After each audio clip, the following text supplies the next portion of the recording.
नमस्ते, सदा वत्सले मातृभूमि। हम लोग चर्चा करने जा रहे हैं हमारे देश में एक ऐसा विषय जिस पर सदैव से चर्चा होती है और वो विषय है वेज वर्सेस नॉन वेज। क्या नॉन वेज खाना चाहिए? क्या नॉन वेज खाने की अनुमति? एक चीज़ दिमाग में रखनी चाहिए कि हमारे देश में क्या संसार में कहीं भी दो तरह की चीज़ें रहती हैं। एक तो है एथिकल व्यू, सिंस जिसको कहते हैं, यानी कि पाप जिसको कहते हैं। पाप करने पर कोई सज़ा नहीं होती, जैसे अपने पिता का सम्मान नहीं किया तो ये पाप है हिंदू हिंदू धर्म में, लेकिन इसकी कोई सज़ा नहीं है। माँ का भरण पोषण नहीं किया, अब तो कानून आ रहे हैं धीरे धीरे करके, लेकिन इस पर कोई सज़ा नहीं है। और भरण पोषण किया और माँ ये चाहती है कि मैं अपने बच्चों के साथ रहूँगी, तो ऐसा कोर्ट ने के बहुत सारे ऑर्डर हैं जिसमें उन्होंने कहा भाई ये पाप हो सकता है, ये आपकी इच्छा हो सकती है, लेकिन इसके लिए हम बाध्य नहीं कर सकते। हम केवल आदेश कर सकते हैं आपको कॉम्पनसेशन मिलने का, कि आपको कॉम्पनसेशन मिले, आपका मेंटेनेंस मिले, कुछ पैसा आपका बेटा देता रहे। लेकिन हम ये नहीं कर सकते कि आप अपने बच्चों के साथ रहें जिनको आपने पाल पोस कर बड़ा किया, जिनको आपने गर्भ से जन्म दिया, जिनकी लैट्रिन बाथरूम आपने साफ की थी, जिनको उंगली पकड़कर चलना सिखाया था। हम ये आदेश नहीं कर सकते कि वो अब आपकी उंगली पकड़ें। ऐसे बहुत सारे जजमेंट हैं। तो मैं जो कहना चाह रहा हूं वो है एक सिन और दूसरा है कानून। लेकिन एक बात हमेशा ध्यान रखनी होती है कि जो पाप है, जो पाप और पुण्य की परिभाषा है, वो परिभाषा ही सदैव स्थिर रहती है और उस परिभाषा के आधार पर ही समाज और संसार चलता है, युगों का परिवर्तन होता है। कानून अपने समय के अनुसार जो प्रिवेल करता है या जो भारी ग्रुप होता है, जो मेजॉरिटी में होता है, वो अपने अनुसार कानूनों का निर्माण करता है। लेकिन जब कोई शासक सत्ता पुण्य और पाप के आधार पर कानूनों का निर्माण करता है तो वो युगजीवी कहलाता है, वो ही अमर राजा कहलाता है। ये इसमें कोई शक नहीं।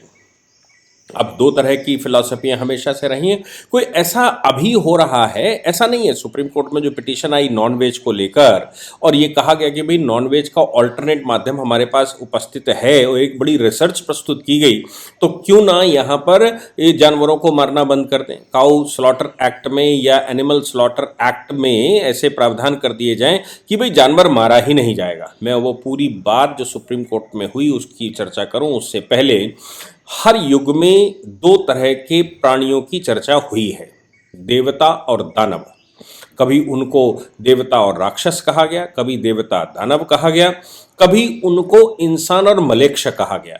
आपको याद होगा, रामायण को आप उठाकर देखेंगे तो रावण विद्वान है, ब्राह्मण है, शासन कर रहा है लंका पर, लेकिन वो मांस मदिरा का सेवन करता है, वो नॉन वेजिटेरियन है। और इधर भगवान राम की चर्चा कर लें या इधर इस वायुमंडल की बात कर लें, तो यहाँ जो ऋषि मुनि अपने हवन यज्ञ कर रहे हैं, वहाँ वो मांस के थोपड़े डाल जाते थे, वहाँ वो मदिरा डाल जाते थे, उनके हवन यज्ञों को पूरा नहीं होने देते थे। यही उनकी दुश्मनी थी।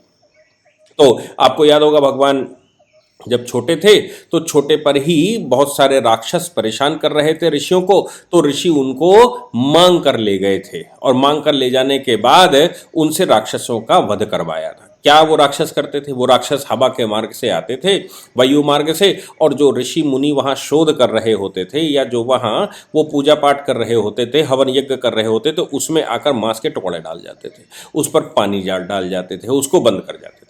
ऐसा आप रामायण काल में भी देखेंगे, महाभारत युग में भी देखेंगे, और आपको भारत के जितने महर्षियों के कथाएं हैं उन सब में राक्षसों की कल्पना कुछ ऐसी ही है। राक्षसों के विषय में कुछ ऐसा कहा गया।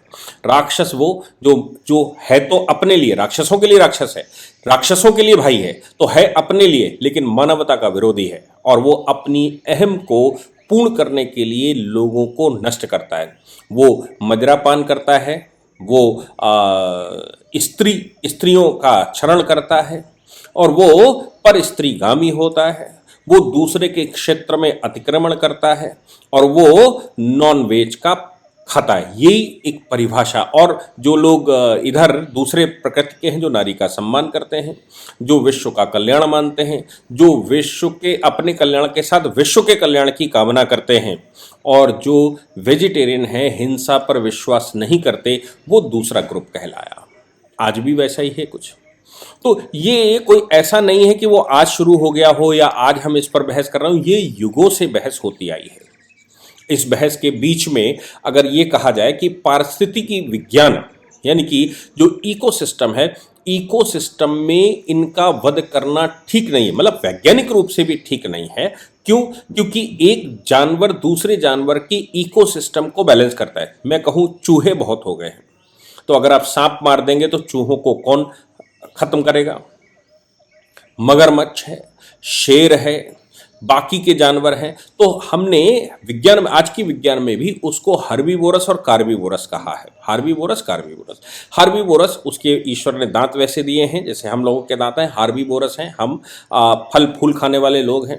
और कार्बीवोरस वो हैं जिनके दांत बड़े होते हैं, जो नोचने में आसान होता है, जो दांत गड़ाकर नोच कर फाड़ कर खा जाते हैं। उनके नाखून बड़े बड़े होते हैं, उनकी स्पीड ज़्यादा होती है, उनमें शक्ति ज़्यादा होती है, क्योंकि उनको मांस काट कर खाना होता है। तो वो जानवरों की संज्ञा में हम रखते हैं कि भाई जानवर भी कार्बीवोरस हार्बीवोरस है, लेकिन इंसान तो हार्बीवोरस ही होता है। ऐसा सभी तरह की रिसर्चें कहती हैं कि इंसान हार्बीवोरस होता है। इंसान के लिए मांस मछली नहीं बनाई, और जो इंसान मांस मछली या इस तरह के सेवन करते हैं उनको उसको गलाने के लिए ऊपर से शराब पीनी पड़ती है या कुछ इस तरह का आइटम लेना पड़ता है, और उनकी आयु भी बहुत ज़्यादा नहीं होती। अब उसमें तर्क देने वाले जो उसको खाते हैं, तर्क देने वाले ये कहते हैं कि सब उसमें प्रोटीन होता है, प्रोटीन का मुख्य साधन अगर है तो वो मांस है और इसलिए उसको खाना चाहिए। दूसरा ये है कि भाई हमको फंडामेंटल राइट है, हम क्या खाएं ये तय नहीं करेगी सरकार। तीसरा ये है कि हम कुछ भी, जानवर है, जानवर को तो मत्स्य न्याय संसार का न्याय है, और बड़ी मछली छोटी मछली को खाती है, जानवर जानवर को खाता है, तो फिर इंसानों को किसने मना किया? ऐसा भी तर्क लोगों का है। इसके अतिरिक्त तर्क ये भी हैं कि भाई रिलीजियसली यानी कि सांप्रदायिक रूप से हमारे एक कोई आए जमीन पर, उन्होंने कहा कि नहीं ऐसा खाना चाहिए, वैसा खाना चाहिए, ये आपके लिए उचित है, वो उचित है, ऐसा करना वैसा करना, ये उनकी अपनी फिलॉसफी रही। अब उसमें ये भी है कि भाई मांस मछली खाना चाहिए, लेकिन ये बात भूल जाते हैं कि ये आपातकाले मर्यादा नहीं होती है, मर्यादा को हम भूल जाते हैं। अब आपातकाल कैसा है? जैसे खाड़ी है। जब खाड़ी आज से 1500-2000 साल पहले रहा होगा तो वहाँ पर कुछ नहीं था। जो अंदर का आज जो डीजल पेट्रोल निकलता है उसको गंदा पानी कहा जाता था, पीने का पानी भी नहीं था, और वहाँ पर जानवरों के अलावा कुछ होता नहीं था। इसलिए वहाँ जंगली जानवरों को मारकर खाना एक उपाय की तरह थे, क्योंकि इंसान के लिए कुछ भोजन नहीं था। तो वो आपातकाले मर्यादा नास्ति वाला चक्कर है कि भाई वो आपातकाल है, क्या करते वहाँ, कैसे जीवित रहते। अब ऐसा एक केस भी आता है, वो केस मैं ज़रूर यहाँ पर बताऊँगा। वो इंडियन पिनल कोड का केस है। इंडियन पिनल कोड का केस ये कहता है वो कि भाई कि इन नेसेसिटी, मतलब एक्ट इन नेसेसिटी, नेसेसिटी मतलब आवश्यकता में है। मैं उस केस, उसमें 4 दोस्त होते हैं, एक नाव के जरिए एक स्टीमर लेकर समुद्र में जाते हैं, समुद्र में रास्ता भटक जाते हैं। अब सब, जब जो फूड मटेरियल था वो भी सब खत्म हो गया। वो खत्म होने के बाद उनमें से एक जो सबसे शाना था उसने दूसरे से कहा कि देखो ये कमज़ोर है, अब खाने को कुछ बचा नहीं, ये कमज़ोर अपने साथ जो चौथा साथी है ये कमज़ोर है, अगर इसको मार कर खा जाएंगे तो कोई बुराई नहीं है, क्योंकि इसको तो मरना ही है।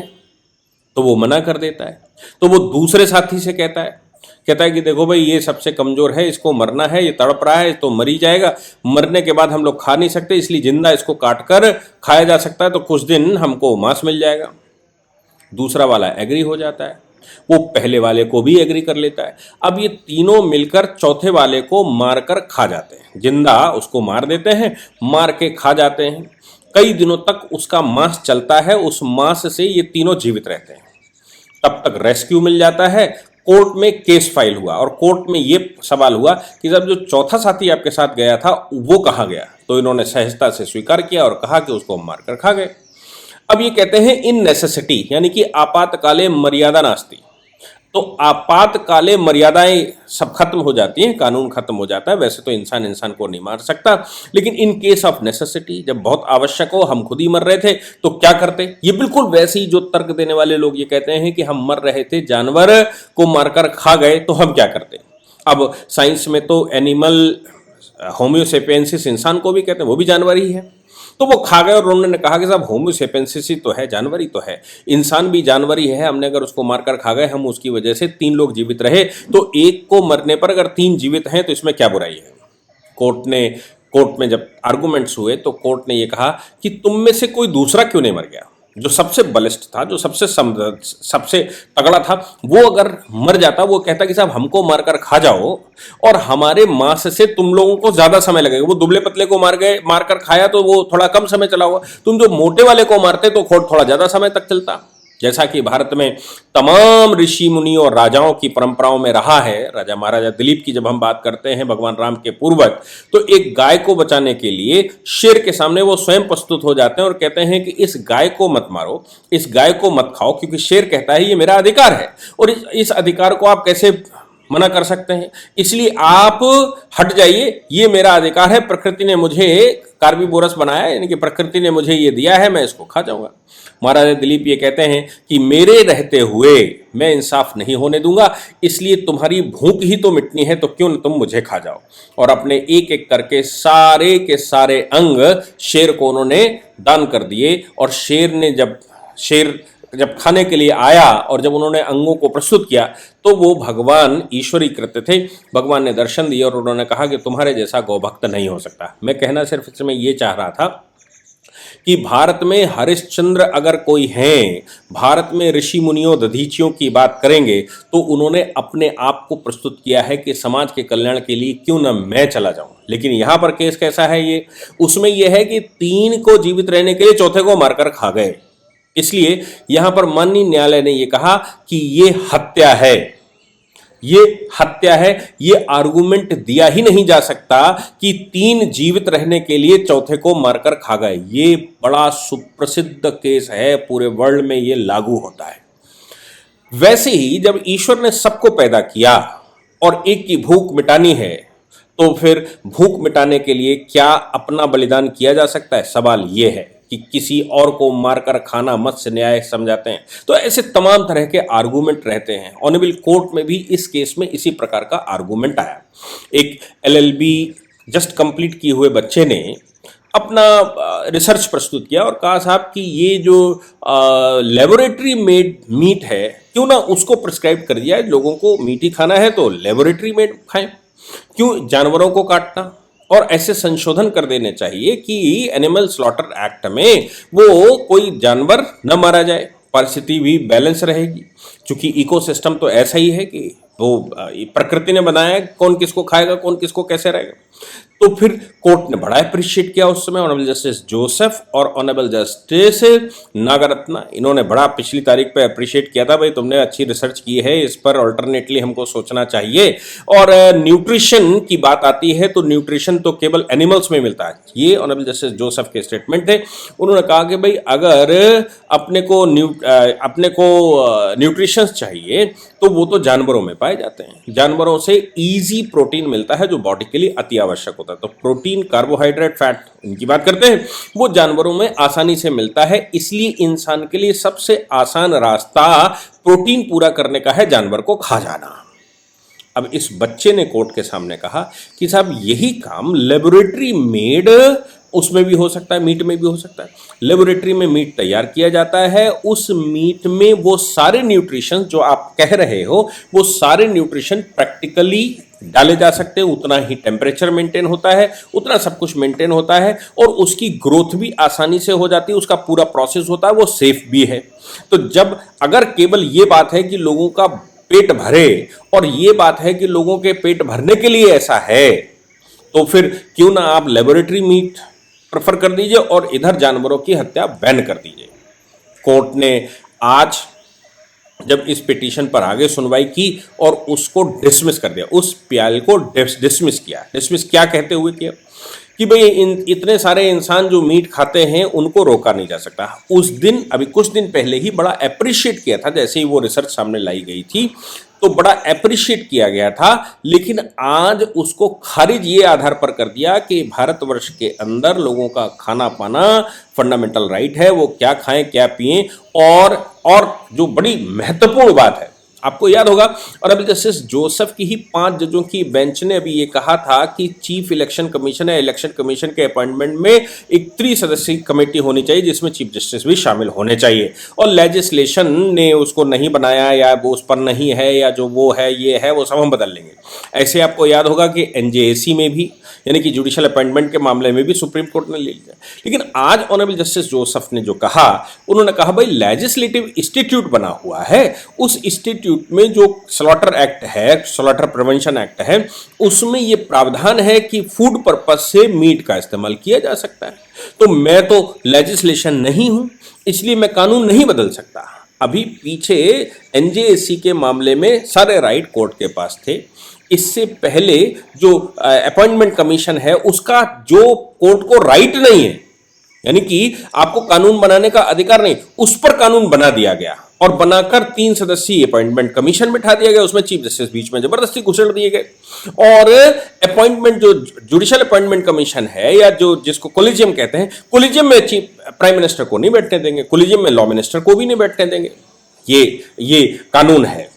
लेकिन यहां पर उन्होंने कहा कि भाई लेजिस्लेशन ने जो इंस्टीट्यूट बनाया है उस इंस्टीट्यूट का मैं क्या कर सकता हूं, वो लेजिस्लेशन ने बनाया है, इसलिए हम उसके विरुद्ध नहीं जा सकते और हमें कानून बनाने का अधिकार नहीं है। इसलिए भारतवर्ष में जो लोग भी मीट खाते हैं ये उनका अधिकार है, और अधिकार होने के नाते हम मना नहीं कर सकते। ओवरनाइट इतने सारे लोगों को, इतने सारे देश के इतनी बड़ी पॉपुलेशन को हम मना नहीं कर सकते। और एक कारण जो अभी हालांकि फाइनल जजमेंट नहीं मिला है, ये केवल जो कोर्ट के अंदर हियरिंग पे या मैं कहूँ कि फाइनल कमेंट हो रहा था, उस कमेंट पर वो कह रहे थे कि भाई रिलीजियसली तो बड़ी भारी समस्या आ जाएगी। रिलीजियसली समस्या ये आ जाएगी कि झटके का मीट, एक कम्युनिटी तो झटके का मीट भी नहीं खाती, वो तो कहते हलाल करके ही खाएंगे, धीरे धीरे काटेंगे, धीरे धीरे तड़पा के उसको काट कर निकालेंगे, तब उसका मांस खाया जाएगा।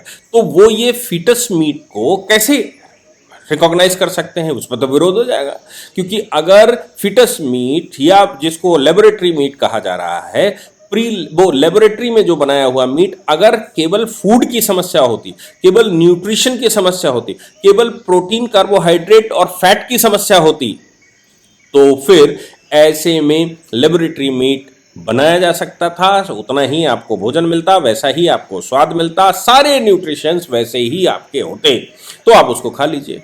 लेकिन चूंकि यहां पर बात एक रिलीजियस विशेष की आती है, क्योंकि क्रिश्चियन, मुसलमान और यहूदी ये तो मीट खाने पर ही विश्वास करते हैं, इसलिए ये जहां ये पैदा हुआ रिलीजन, वहां पर आपातकाल था। यहाँ भारत में आपातकाल नहीं, यहाँ पर भरपूर न्यूट्रिशन मिला जा सकता है, हर प्रकार के यहाँ हर्ब्स होते हैं, हर प्रकार की यहाँ औषधि होती है, हर प्रकार की यहाँ फसलें होती हैं, सब कुछ मिल सकता है। और उसके बाद भी अगर स्वाद के लिए किसी को मीट खाना है तो लेबोरेटरी बेस्ड मीट हो सकता है। लेकिन ऑनरेबल कोर्ट ने पिटीशन को रिजेक्ट करते हुए कमेंट कर दिया और ये कह दिया कि इतने बड़े देश में लोग जो मीट खाते हैं, मीट खाने वालों को आहत नहीं किया जा सकता और उनको नहीं रोका जा सकता। मैंने आपको पूरी बात बताने की कोशिश की जो मुझे समझ में आई। बाकी आप कमेंट बॉक्स में इस पर जरूर टिप्पणी करेंगे और उस टिप्पणी करके ये बताने की कोशिश करेंगे कि क्या और इस तरह की कोई रिसर्चें हैं, जो मैंने ये रिसर्चों की चर्चा की है, और इस तरह के कोई शास्त्रों में इस प्रकार का कोई वर्णन है तो मुझे हार्दिक खुशी होगी। जय हिंद, जय भारत, वंदे मातरम।